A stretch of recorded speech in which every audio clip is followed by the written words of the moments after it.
जान्हवी व सिद्धार्थ यांचे नुकतेच लग्न होऊन जान्हवीचे पोलीस वसाहतीत नव्याने आगमन झाले होते. जान्हवी एकदम खुशीत होती. जान्हवीला पोलीस वर्दीबद्दल खूप अभिमान, कौतुक व आकर्षण होते. त्यामुळे पोलिसी करिअरमधीलच तिला नवरा हवा होता. तसा तो मिळाला होता. तिचे लहानपणापासूनचे स्वप्न सत्यात उतरले होते. लहानपणापासून जान्हवी आत्या व वडिलांच्या अंगाखांद्यावर वाढली होती. आईचे डोक्यावरचे छत्र ती जन्माला आल्या आल्याच गमावून बसली होती. खेडेगावात बाळंतपणात आलेल्या काही अडचणीमुळे तिचा मृत्यू झाला होता.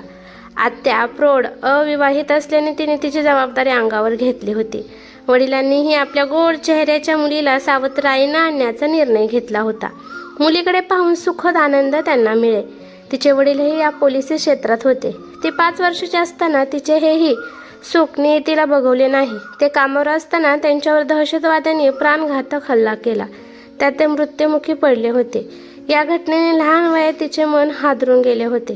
त्यांचे शौर्य व धाडस तिला नेहमीच आकर्षित करत असे. भावाच्या आलेल्या पैशावर व इतर सटरफटर काम करून तिच्या आत्या दोघींचा उदरनिर्वाह करीत होती. तिला हवा तसा नवरा शोधून आत्याने तिचा सिद्धार्थशी विवाह करून दिला व ती एकटी मोलमजुरी करत गावाकडे राहत होती. जान्हवीचे सासू सासरे गावाकडील शेती करत होते व एक धाकटा दीर आणि छोटी नणंद गावी शालेय शिक्षण घेत होते. सिद्धार्थची नुकतीच कोकणात तालुक्याच्या ठिकाणी हवालदार म्हणून नेमणूक झाली होती. नवनवाळ राजाराणीचा संसार थाटला होता. कुठली वस्तू कुठे ठेवावी यांचे नियोजन व विचार डोक्यात घोळत असताना सकाळी झोपेतून जान्हवी दचकून जागी झाली. घड्याळ पाहते तर सकाळचे 6 वाजले होते. ती लगबगीने उठून कामाला लागली. चहा करता करता तिने सिद्धार्थला हाक मारली. अरे उठ, 6 वाजून गेले, कामावर जायचं ना, आटप लवकर, उशीर होईल. साखर झोपेतून ताडकन जागा होऊन सिद्धार्थ आवरू लागला. इकडे जान्हवीने चहा, नाश्ता व डबा करायला सुरुवात केली. इतक्यात आलेला पेपर वाचतच सिद्धार्थाने चहाचा पहिला घोट घेतला. पेपरच्या पहिल्याच पानावर ठळक अक्षरात बातमी होती. रात्रभर पडलेल्या धार पावसामुळे जनजीवन विस्कळीत झाले होते. अनेक ठिकाणी दरडी कोसळून लोक मृत्युमुखी पडले होते. कामात जान्हवीचा हात एकदम जलत होता. तिने रात्रीच भाजी चिरून कापून ठेवली होती. तिचा नाश्ता व भाजीपोळीचा डबा तयार सुद्धा झाला. तोपर्यंत सिद्धार्थ वर्दी घालून तयार होऊन नाश्ता करू लागला. इतक्या सिद्धार्थाचा फोन खणखणला. त्याला ताबडतोब कामावर रुजू होण्याचा हुकूम साहेबांनी कळवला. सिद्धार्थ कसाबसा नाश्ता पाणी करून व डबा घेऊन जान्हवीला बाय करून गेला. पोलीस चौकीवर पोहोचल्यावर सिद्धार्थ साहेबांची ऑर्डर मिळाल्याप्रमाणे पोलीस पथक घेऊन त्वरित दरडीच्या ठिकाणी पोहोचला. सर्वत्र हाहाकार झाला होता. लोकांच्या केविलवाण्या किंकाळ्या कानावर पडत होत्या. सिद्धार्थ व त्याच्या सहकाऱ्यांनी मिळून लोकांना मदतीचा हात देऊन जिवंत व्यक्तींना बाहेर काढून जीवदान दिले.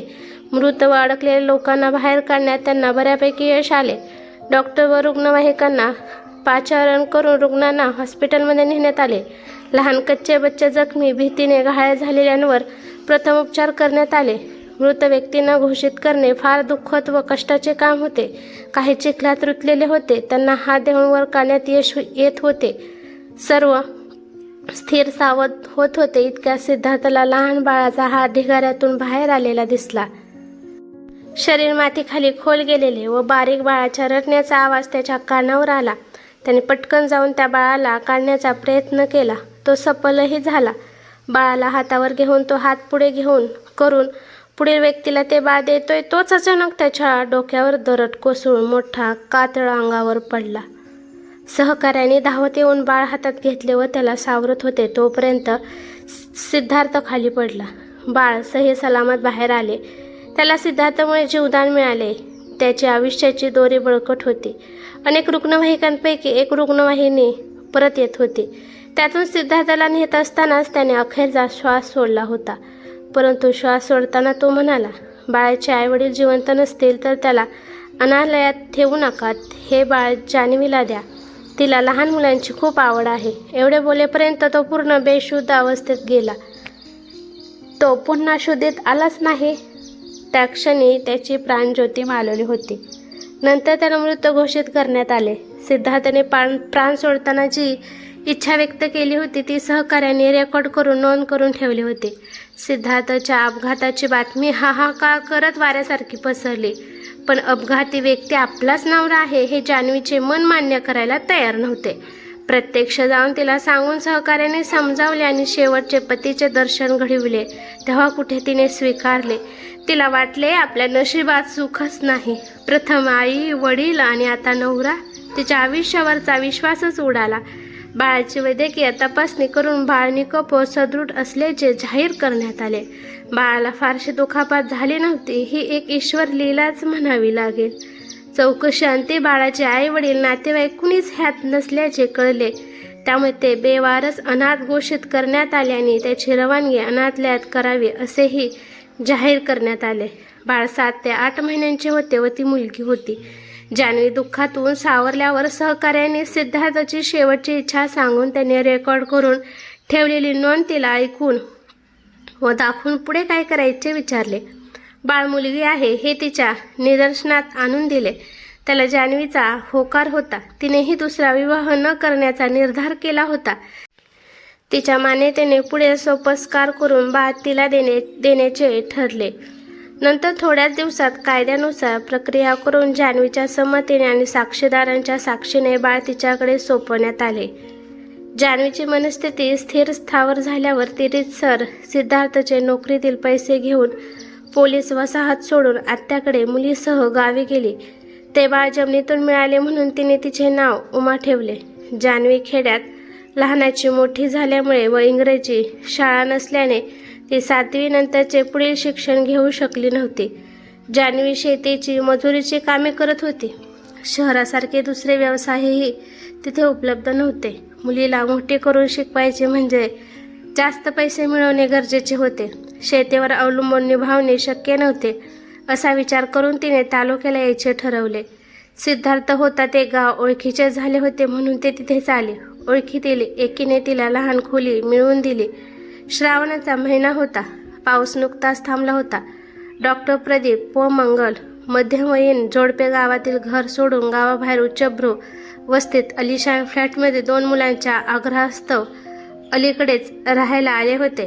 16व्या मजल्यावरून हिरवीगार वनश्री खूपच छान दिसत होती. श्रावण सरी नुकत्याच थांबल्या होत्या.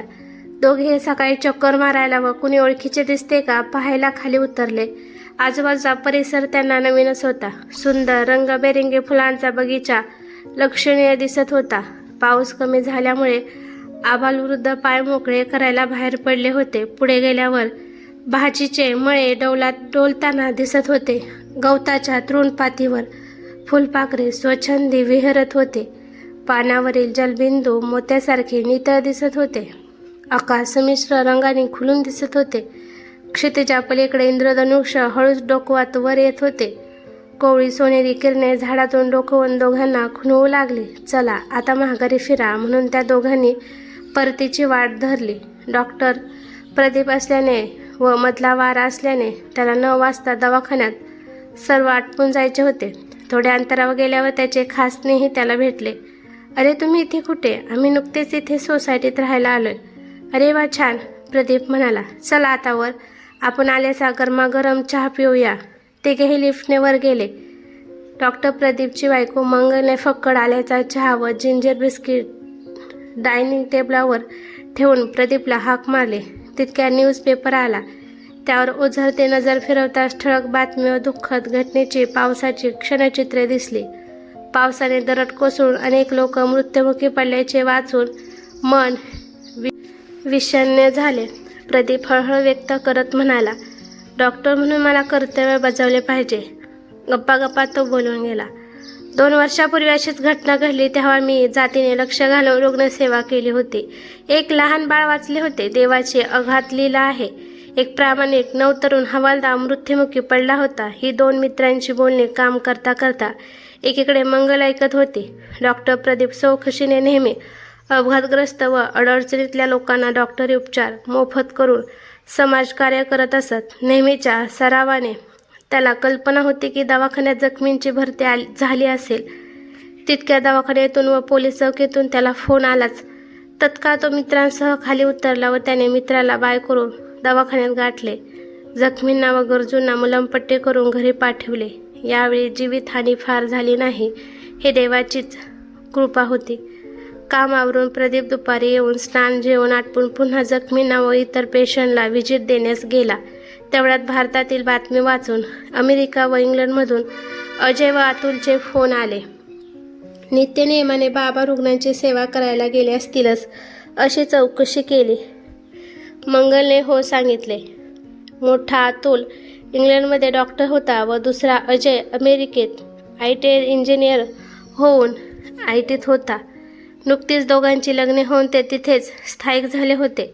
या दोघांना ते बोलवत पण त्यांना तिथले सोडून इथे जायचे नव्हते. मधूनच ये जा करत असत. मुलांचा फोन ठेवून मंगल दुपारची वामकुशी करायला म्हणून बेडरूममध्ये गेले. इतक्या दारावरची बेल वाजली. प्रदीप आताच गेला, तोच काही विसरला असेल म्हणून परत आला असेल असे वाटून तिने दार उघडले तर दारात 2 वर्षाची मुलगी हाताशी धरून एक तरुणी उभी होती. प्रथम अवेळी बेल वाजवली म्हणून तिने मंगलची माफी मागितली व नंतर आपले काम काय आहे हे सविस्तर सांगून आपली पूर्व कहाणी पूर्ण कथन केले. हल्ली मंगलला हे कामाने क्षीण येऊ लागला होता व जान्हवीची कहाणी ऐकून तिला तिच्याविषयी कणव आले. कारण 2 वर्षापूर्वी अपघाताच्या वेळी प्रदीपने बाळाला म्हणजे उमावर उपचार केले होते. हीच ती मुलगी असावी आणि दरड कोसळून मृत्युमुखी पडलेला हवालदार हिचाच नवरा असावा असा अंदाज तिने लावला. असे असेल तर काय हा दैव योगायोग आहे असे तिला वाटले. मंगलने मनाशी ठरविले, प्रदीपला विचारू व ठरवू. तू उद्या सकाळी ये, मी तुला काय ते सांगते असे जान्हवीला सांगून तिला परत पाठविले. संध्याकाळी चहा पिताना मंगलने प्रदीपच्या कानावर दुपारची सर्व हकीकत घातली. प्रदीपला सगळे पक्के आठवले. तीच ही मुलगी व तरुणी आहे याची त्याला खात्री वाटली. जान्हवीलाही बहुतेक आशेचा किरण दिसला असावा, कारण ती दुसऱ्या दिवशी मुलगी उमासह घरून जरा लवकरच सकाळी मंगलकडे येण्यास निघाली. तिच्या मनात अनेक विचारांचे काहूर माजले होते. आपल्याला उमासह कामाला येण्यास परवानगी देतील का? उमा तिला सारखी विचारत होती. आपण कालच्या मावशींकडे जातोय का? जान्हवी हो म्हणाली. हो, पण तिथे शहाण्यासारखे वागायचे. उमाने त्यावर मान डोलावली. विचारचक्रात ती कधी दारापाशी आली तिला कळलेच नाही. दबकतच तिने बेल वाजवली. प्रदीप व मंगल नुकतेच फेरफटका मारून आले होते व चहा पीत जान्हवीविषयी चर्चा करत होते. इतक्या दारावरील बेल खणखणली. मंगल त्वरित उठली व प्रदीपला म्हणाली, थांबा, मी बघते. तिला वाटले दूधवाला अजून आला नव्हता, तोच असावा, कारण त्यांना आजकाल कालच्या दुधाचा चहा प्यावा लागत होता. त्याला जरा दमच भरते म्हणून तिने दार उघडले तर दारात या दोघी मायलेकी उभ्या होत्या. मंगलकडे बघून जान्हवी म्हणाली, माफ करा हां, मी थोडी लवकरच आले. असे म्हणून जान्हवीने अदबीने हात जोडले. मंगल म्हणाली, ठीक आहे, या दोघी आत. प्रदीपला जान्हवीला दवाखान्यात पाहिल्याचे आठवले, कारण बाळ बघायला ती आली तेव्हा प्रदीपने तिला धीर देऊन 4 शब्द आपुलकीने सांगितले होते. जान्हवीने विचारणा केल्यावर मंगलने होकार दिला व तिला काय येते, काय काम करणार ते सर्व विचारून मोबदला ठरवून आजपासून काम सुरू कर असे सांगितले. उमाला बरोबर आणलंस तरी चालेल, एकटीला घरी ठेवणे योग्य नाही. आत्याबाई म्हणून येत पण त्यांना आताशा काम होत नसे. जान्हवी नेमाने मुलीसह कामाला येऊ लागली. जान्हवीला नवीन नवीन पदार्थ शिकून करण्याची खूप आवड होती. तसेच घर नीटनेटके ठेवणे, शिवणकाम यातही तिला गोडी होती.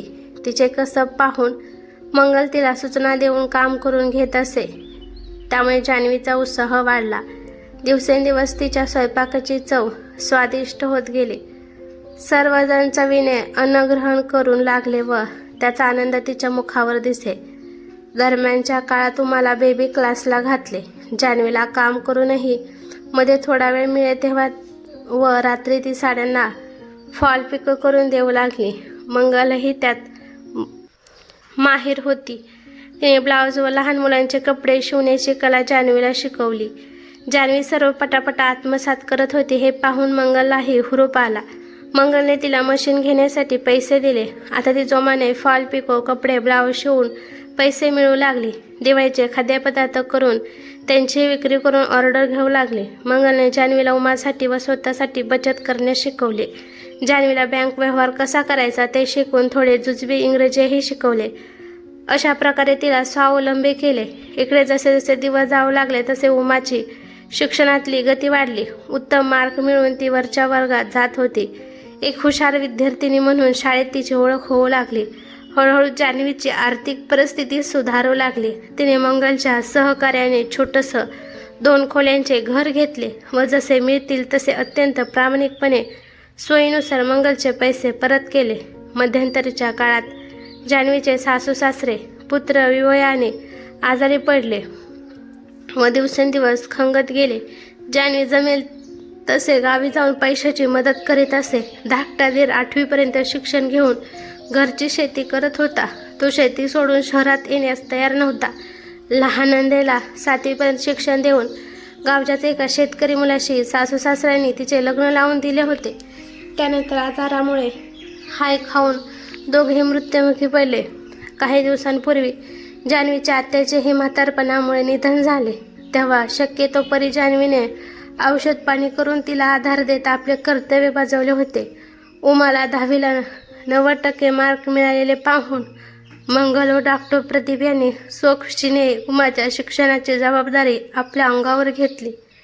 जान्हवीचे पोलीस पेशावर पहिल्यापासून प्रेम होते म्हणून तिने उमाला त्याच क्षेत्रात घालायचे ठरवले. लहानपणापासून ती उमाला रोज एक शौर्यकथा सांगत असे, जेणेकरून उमाच्या मनातही स्फूर्ती निर्माण व्हावी. त्यावरचे सिनेमे दाखवी, शूर व्यक्तींची चित्रकथा व पुस्तके वाचायला आणून दे. त्याप्रमाणे तिची वाटचाल सुरू असतानाच तिला ट्रेनिंगचा कॉल आला व तिची गाडी पोलीस मार्गावर वळली. मंगल व प्रदीप यांच्या डोक्यात घर बसल्या काही व्यवसाय करावा अशी कल्पना आली. जान्हवीला हाताशी धरून घरगुती भाजी पोळी सेंटर करायचे ठरवले. जान्हवीला ते देवासमान होते. तिने झटकन होकार दिला. हल्ली प्रदीप वयोमानानुसार डॉक्टरी व्यवसायात कमी करत होता. तेव्हा दवाखान्यातील एक रूम त्याने नव्या उद्योगासाठी दिली. जागा मोक्याची व रहदारीची होती. एकटेच राहणाऱ्या नवविवाहित दाम्पत्याला ऑफिसला जाता जाता घरगुती भाजीपोळी नेणे सोयीचे पडेल ही कल्पना होती. आणखी एक मदतनीस ठेवून दसऱ्याच्या शुभ मुहूर्तावर सेंटर सुरू केले. पहिल्या दिवसापासून अफाट मागणी आली.